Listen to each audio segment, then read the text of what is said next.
When it comes to what's happening in Wayne County and the North Carolina area, look no further than Taylor House Publishing. If you have a story that needs to be told, please contact us via email at taylorhousepublishing@gmail.com.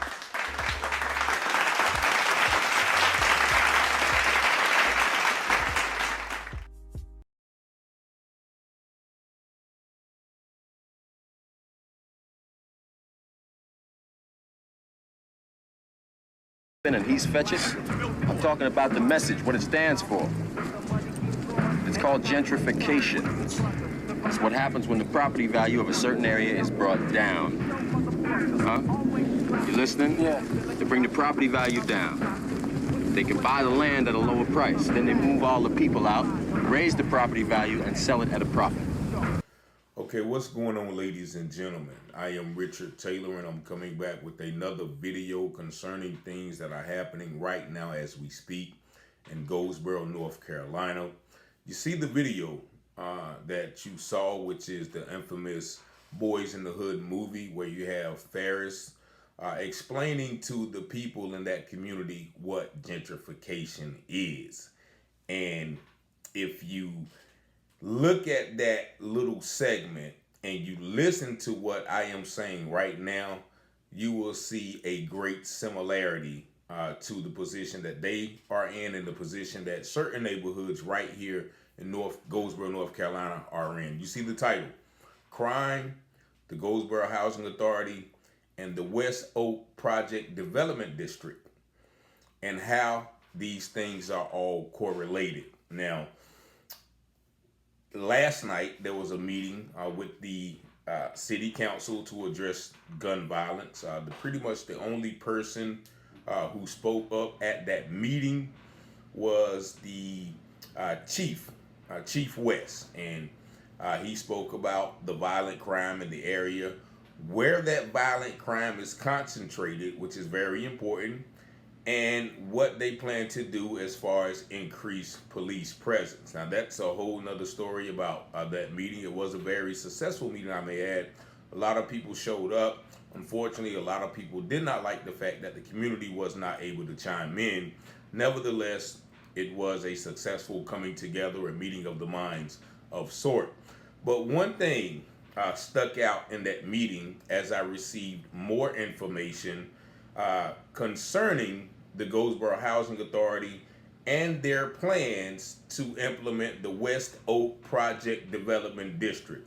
Long story short, West Haven, as we know it, will be no more. They're literally trying to get rid of West Haven right now as we speak. Now, let me explain. Now, the other day, I showed the video of Mr. Goodson speaking to council members about receiving a $50,000 grant to put a pocket park on George and Mulberry. Now, I explained the reason for that pocket park is to make him eligible to receive a $50 million grant to start this West Oak Project Development, right? So what is the West Oak Project Development? I'm going to share you the information that he presented at a previous conference called the Forward Conference. And at this conference, he literally laid out how the Goldsboro Housing Authority is planning to get rid of West Haven and implement $50 million worth of $50 million, 225 housing units, market rate value housing units, $50 million at $222,000 a piece. And then they're going to have some quote unquote rental units that are going to be made available. It's called a choice market neighborhood, or a choice neighborhood, where quote unquote big houses and stores and shops are going to be mixed in with low income housing. But if you read the plan, you'll see the eventual end goal, as Mr. Ferris was saying. So I want you guys to see something. Now, in this meeting yesterday, Chief West went through a lot of data, and he showed where the violent crime is at. And I'm going to play that clip for you so you can see it. is where is this violence happening? So what we do is we take all the reports that we compiled over the years, we go into our RMS system, and obviously we plot where these violent crimes are happening. And you can see from this map here, this is where the violence is happening. I know you can't see the roads or the streets, but if you go down South Slocum, over in the area of Harris, Olivia Lane area, that's a hot spot. If you continue down Slocum Street south to the area around Day Point, Seymour Homes, that's a hot spot. And then if you go back up over to the left, upper left, that's going to be over around 70 West Ash Street, 117 area, around West Haven, in that general area. And then you've got some right in the middle, which is more of a residential area, just south of Royal, north of Ash, and east of Jefferson, kind of in that general area. Now, if you notice in that clip, he specifically mentions 3 neighborhoods. He starts out with the streets, but he mentions the 3 neighborhoods. And those 3 neighborhoods are the Grand at Day Point, Lincoln Homes, and as it relates to this video, West Haven. He says that is where most of the violent crime is, right? And the Grand at Day Point is not part of Goldsboro Housing Authority. It's a separate private company. But those 2 locations, the projects, the old projects in West Haven, have been a hotbed for crime. And also not even crime, just residents complaining about the conditions of their living arrangements and things not being done, things being painted over, mowed. I mean, you can go back and look at some of the videos that I made concerning the complaints of the residents. However, with this plan, it all makes sense. As Ferris said, they allow the property value to go down, then they come in to buy it up at a lower rate, and then they build more houses. In this case, the Goldsboro Housing Authority don't have to buy it because they already own it. But their plan, as you will see, is to get rid of West Haven and, of course, probably some of the other housing areas they own. Now, one thing that stuck out to me when the Councilman Roderick White, he asked the question that a lot of council members have asked.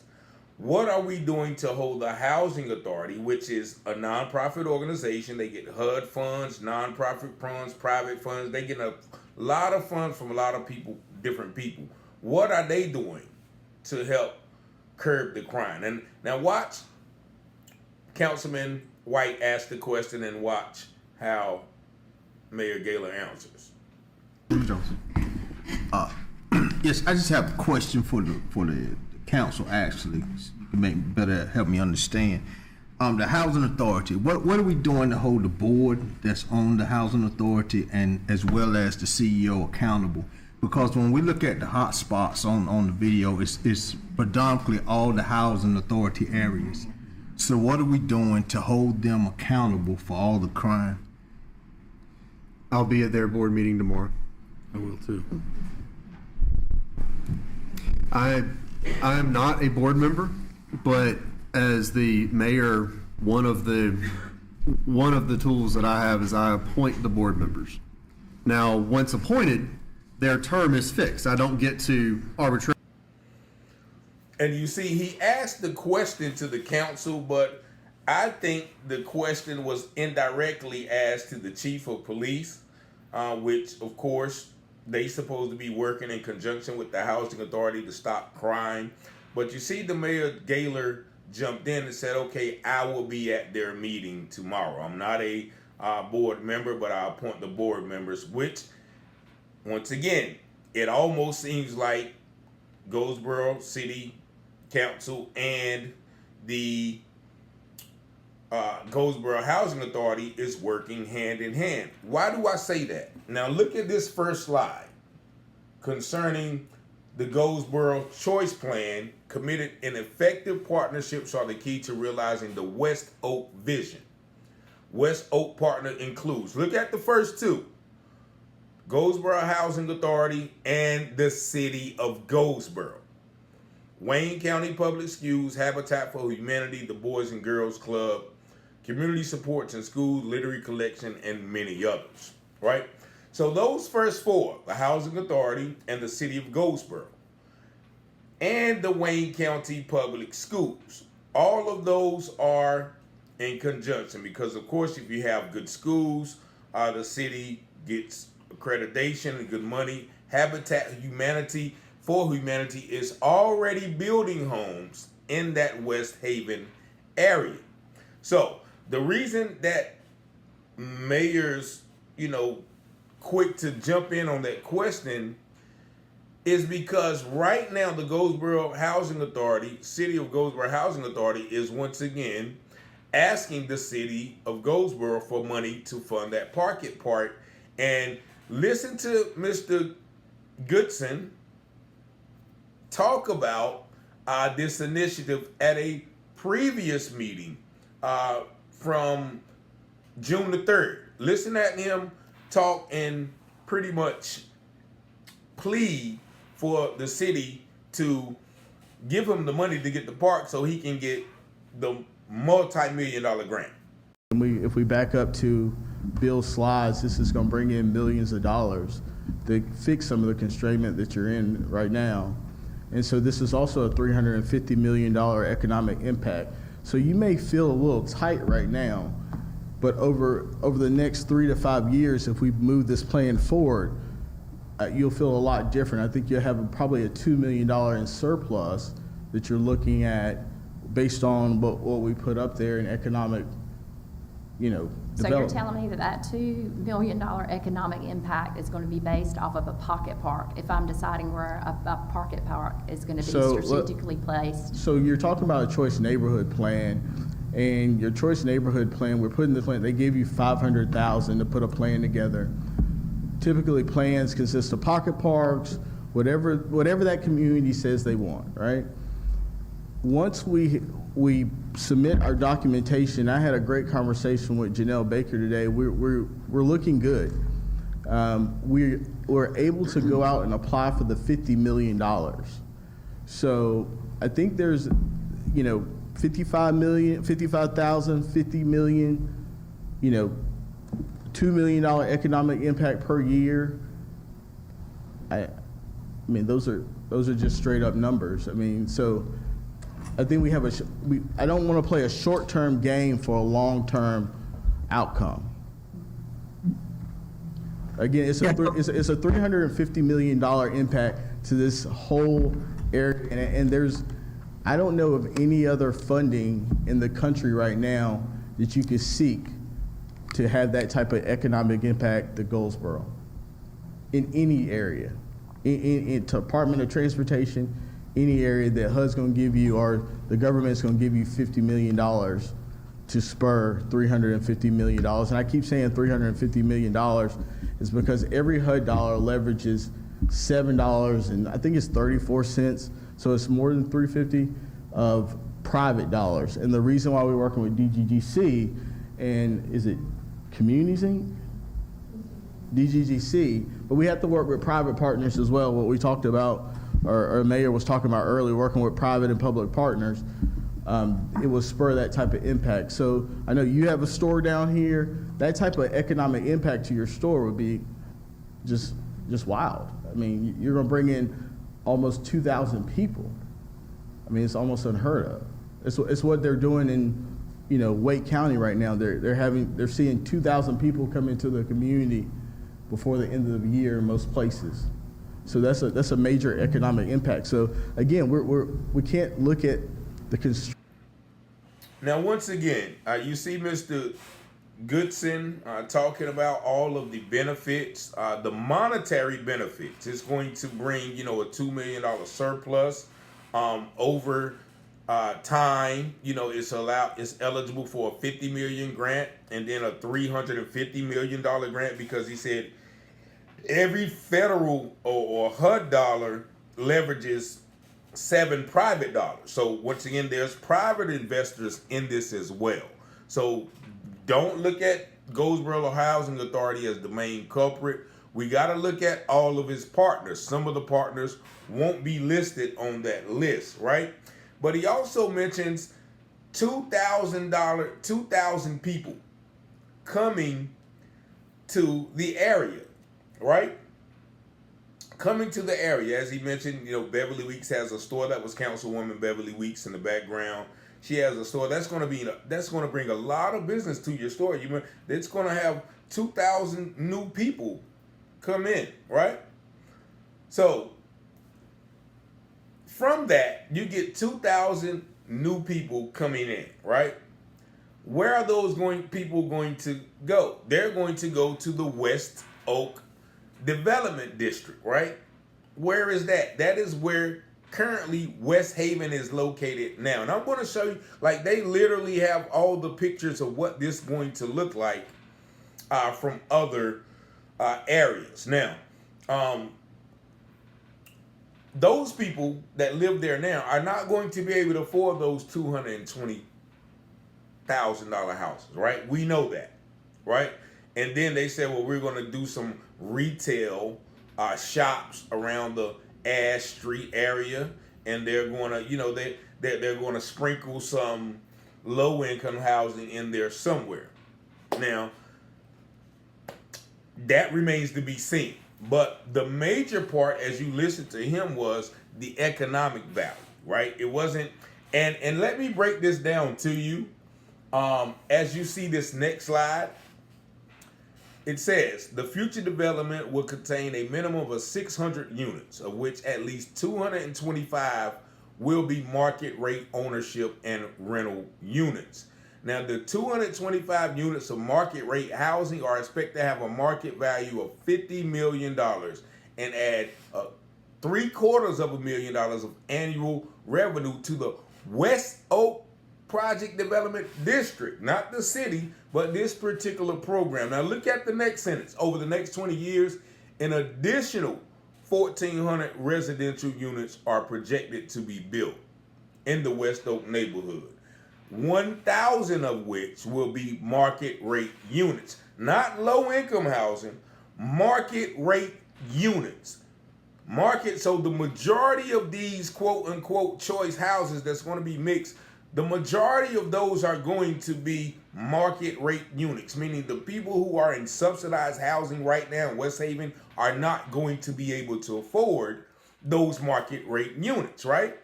It's going to have a market value of $235 million and $3.5 million of annual revenue to the West Oak project, right? Mixed-use development is proposed along the frontage of Ash Street, where the little store in the rain the train tracks are, right? 100,000 square feet of retail commercial space, right?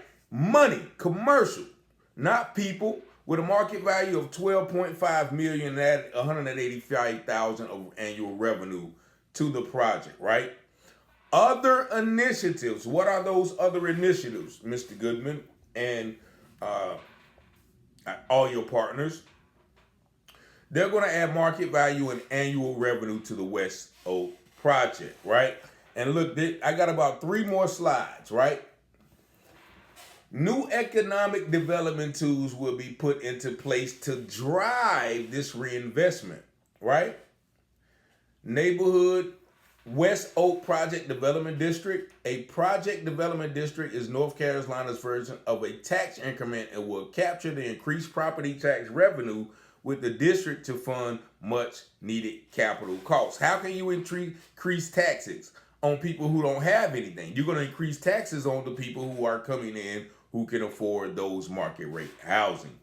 And also, this will be a new HUD designation that gives Goldsboro greater flexibility in the use of its community development block grants, including taking Section 108 loans. Now, this is also an aspect of the housing authority. It's part HUD, it's part nonprofit, it's part federal. All of these parts are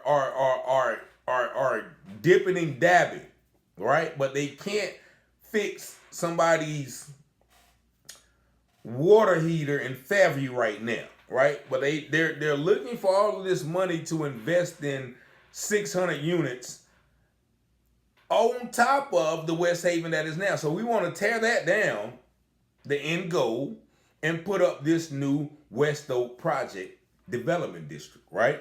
Expanding the role of communities, the role of the existing nonprofit. Once again, you got HUD and a nonprofit, right? Known as Communities Inc. will be expanded to broaden its geographic scope, its budget, and its level of involvement in redevelopment. Nothing about the community, right? Nonprofits, organization expanding their budget, their level of redevelopment, but nothing about community development, personal development, people uplifting. And that's why I said this is all about money, And okay, this is what I want y'all to see. West Oak neighborhood has experienced chronic disinvestment for decades. What is disinvestment? Meaning the lowering of the property value, as Ferris Styles so eloquently put it. Disinvestment for decades, and major reinvestment will be needed to transform it. Why has it experienced disinvestment? Because that was the goal all of the time. The forms of reinvestment will include, you see it, replacement of West Haven with a mixed-use, mixed-income planned development. Replacement of West Haven, right? Look at it again. New market rate, not subsidized, new market rate rental and ownership housing. Nothing about the choice low-income housing. You're not going to see any of that on this list. Major upgrade of public infrastructure, which is good. A new state-of-the-art neighborhood park, which he's asking for. A new high-quality school. Who's going to go to that school? The new residents, high quality. Let's be honest, we all know who goes to the high-quality schools. The people with the high money, right? New stores and shop, upgraded public services. That is the plan, to get rid of the low-income housing, indirectly the low-income people, and bring in the 2,000 people that he talked about. One more slide, and I'm going to let y'all go, right? Program produces results, right? Now, this is the results of the entity or the organization, their partners, Goldsboro, the housing authority. This is what they're going to receive. These are the benefits that they receive when they do this, right? It says 80% of the grantees achieve increased employment, right? Increased employment in that area, right? But the increase of employment is not going to be coming from the people who are displaced. That increase of employment is going to be coming from the people who come in and get jobs that can afford those houses, right? 90% of grantees achieve increased household income. Whose household income is going to increase? Not the people who are in subsidized housing already. It's going to be the people who are come in, which is going to make it seem like the area is increasing in income, which it is, because you have a whole new demographic of people. Not the area, not the people who live there. Their income is not going to increase, but the people who are coming in. That's going to make it look like it increases. Once again, 70% of grantees see an increase in early learning. Why? Because they're going to put a high quality school in that area for the people who come in with the increased employment and decreased income. 85% of grantees see increased health program participation. Why? Because the people who are coming in with the good jobs and the money, they're going to be able to afford insurance. And most of the time, they're the ones who are going to get health insurance and go to the doctors, things like that. 85% of grantees see decrease in violent crime. Why? Because we all know violent crimes don't happen in Walnut Creek, in Langtree, in places where people have money, or in places when police don't allow it to happen. These numbers look good, but you have to look beyond the numbers and think, right? 60% of the grantees see decrease in violent crime at twice the city's rate of decrease. Once again, the grantees in this area is going to see a 60 degrees decrease in crime. Of course, because the people who are starving And that's another thing. Crime happens because of poverty. And Wayne County is one of the most poverty-stricken areas in North Carolina. That's a whole nother video, right? But that is why crime. If you bring people in with money, people don't have to rob and steal. People don't have to kill because we got money. New parks, playgrounds, trails, and other recreational facilities. New loan programs for small business startups.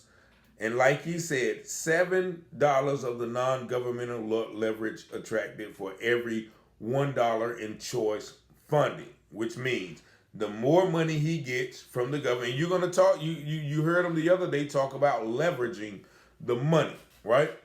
And so let me show y'all these pictures. You see these pictures. Now this says illustrations of transformation achieved in other communities. Like you said, you heard him talking about Raleigh, but you hear people also talking about gentrification in Raleigh, right? He made it sound like a good thing. I know people in Raleigh, and they're talking about how the areas around some of the colleges and the downtown are being gentrified. And if you don't know what gentrified means, meaning property values being allowed to be disinvested or going down for other people to come in, buy the property, build it up, and make money. That is what this West Oak development project is all about. It is not nothing about nothing. And that is why the housing authority is allowing the property values to go down. Now, some people say even the police are allowing these crimes to go take place and be unsolved because increased violent crime rate, increased murder rate, increased unsolved murder rate drives property value down. Now, when it's time to get this property and clean it up, you see the numbers. It's not going to be any more crime. Why? Because they're not going to have it in these neighborhoods. And that is what I want you guys to see. Now look at this, right? They showed me, the person sent me about 6 slides of so you see this one, right? This one looks like a project. You see the stoplights and, you see a little house. It looks like an apartment complex, right? And you see this one right here. Now this actually looks like Elmwood Terrace, the ditch right there. But that you can see is a project housing area, right? And if you look at this one, now this, I thought it was firstly a development, but after being in certain states and looking around, this may as well be a project area, if not an already developed community.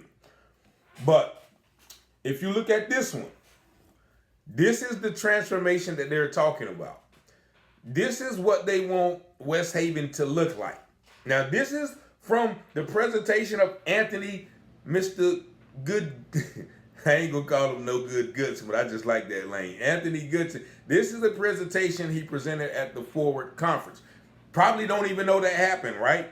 We don't even know what's going on. I wouldn't have known what's going on if someone hadn't sent this information to me. So I hope you guys are taking this to heart. Look at this other property. Nice little fences, rivers and trees and waterfalls and all of those things, right?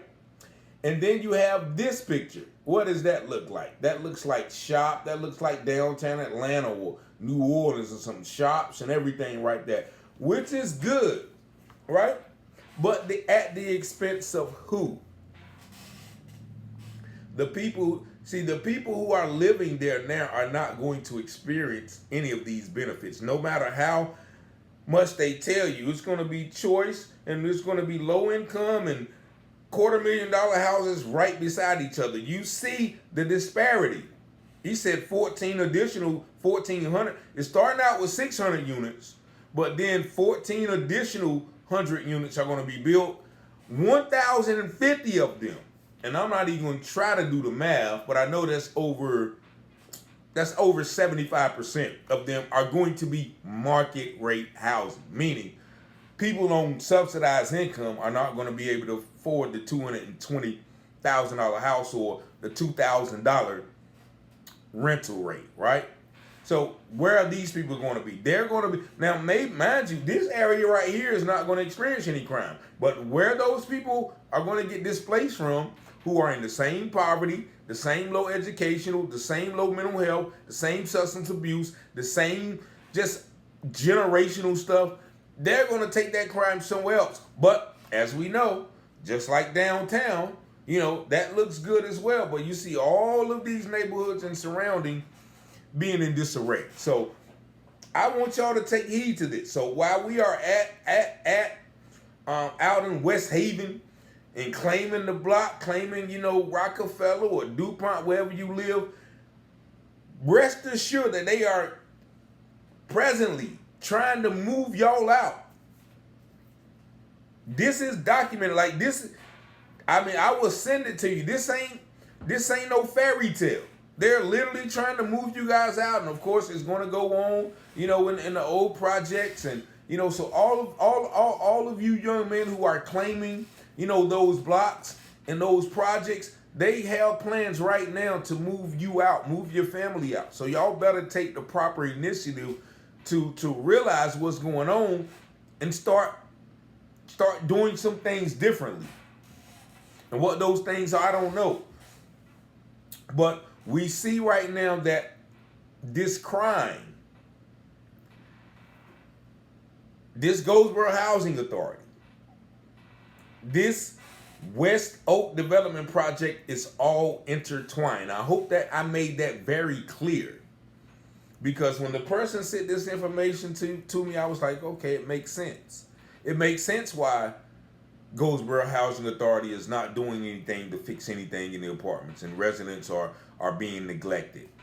It makes sense that the police are not,